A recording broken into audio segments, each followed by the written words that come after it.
options are few. I'm trying to pray, but where are you? I'm all churched out, hurt and abused. I can't take what's left to do. Take me to the King. I don't have much to bring. My heart is torn to pieces. It's my offering. Take me at the cross. Leave me there alone. I wanna gaze upon your glory. Gaze upon your glory. Sing to you. Yes, I don't have much to bring, but still take me to the King. I'm really feeling that song in this season of my life. Hi guys, I know I haven't been on here for a while because God do have me in a season where he's working on me. You know, we're all a work in progress. And what God is working on me now with is obedience. You know, sometimes us children of God can be a little spoiled because God does make sure that we okay no matter what happened, no matter what we go through. God is always there for us, and he always there so that we don't fall hard enough that will break us, you know, to the point to no return. And sometimes you can get a little bit too comfortable. I think the last time when I was on here, I was talking to you guys about me being lazy and procrastinating. And that is really what God is working on me now. And I haven't always been this way. I'm very ambitious, very determined to get whatever it is that I want and whatever it is that needs to be done. I work hard to get it done. In the last season of my life, God kind of talked me and let me know that it was a lot of things that I needed to change and a lot of things that I needed to cut off and take off in my life, which was my family, which was very toxic. Some of the friends that I had that was very toxic. The jobs that was very toxic. He also had me relocate, and also to get rid of a business that he blessed me with, which I was very proud to have. But in order to serve him better and to be more obedient, God had me get rid of these things so that I can be totally focused on him. At the time, I didn't know that's what God was doing. I didn't know that's what he wanted, was for me to be even more focused on him than I already was. I always just thought that I was real hot for God until I really started reading the Bible. And I understand now, like, maybe I was lukewarm. So to get back to the last season, when God had me cut all those things off, it kind of put me into a state of depression. You know, I was kind of sad.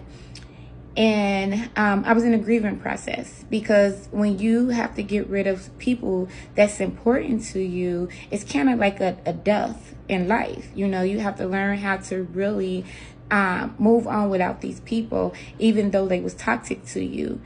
They still became a part of you. You know, that was something that you was familiar with, and what you was comfortable with. And when you have to get out of your comfort zone, that is really traumatic, you know. So I kind of had to grieve that process, accept it, and now I finally understand what it is that God wants for me. And God wants obedience. He don't want you hot and cold, lukewarm. You know, he don't want you real hot one day, then you're cold the next, then you're in the middle, lukewarm the next day. No, he wants you hot for him all the time. And God don't want you to put anything before him. Not your job, not your friends, not your family. If you're going to come to God, you're going to serve God. If you're one of the chosen ones, you have to be there, willing and ready at any time that God needs to use you.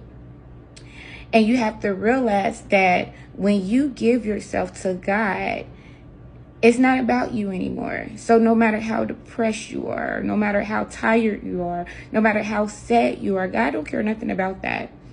God is in the business of saving souls, bringing his children back to him. So when you decide to raise your hand, when you decide to say, yes, God, I am yours, I accept you as my Savior, I give myself to you, then you are killing your flesh. So whatever it is that you want, whatever it is that you need, it doesn't matter anymore.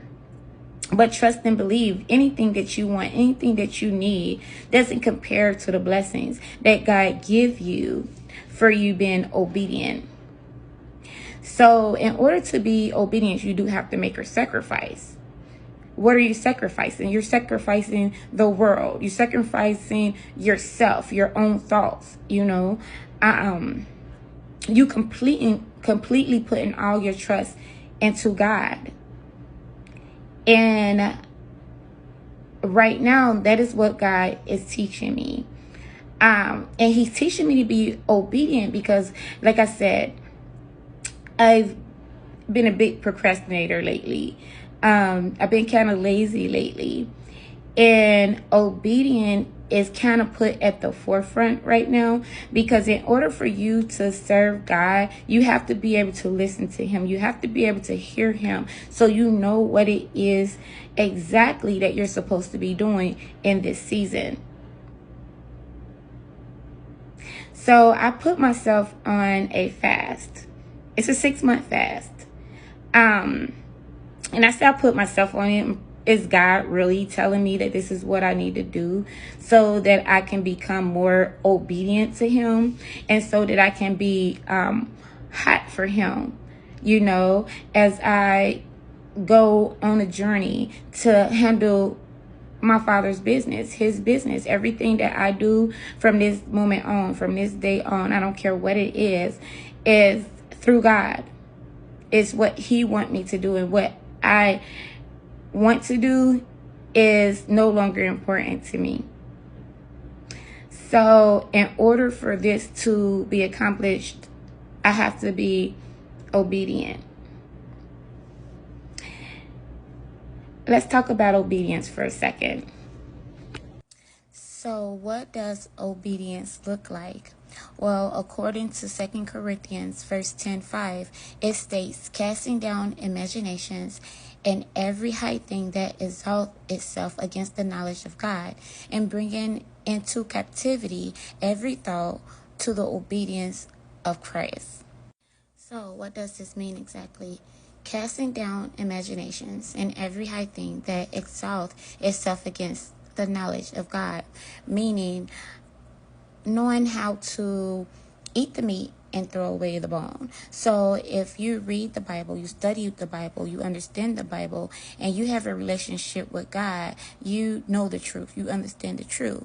So even people such as pastors, judges, police officers, anybody in the world that have a high title, institutions, whatever the world teaches you, you got to be able to cast down their thoughts of the Bible, what they think the Bible means. The truth can stand by itself, right? So you have to bring into captivity every thought to the obedience of Christ, meaning whatever you learn, whatever God speaks to you, what you hear from God about him, how he moves, you have to be able to kind of tattoo that internally inside of you so that you can be obedient to his commandments.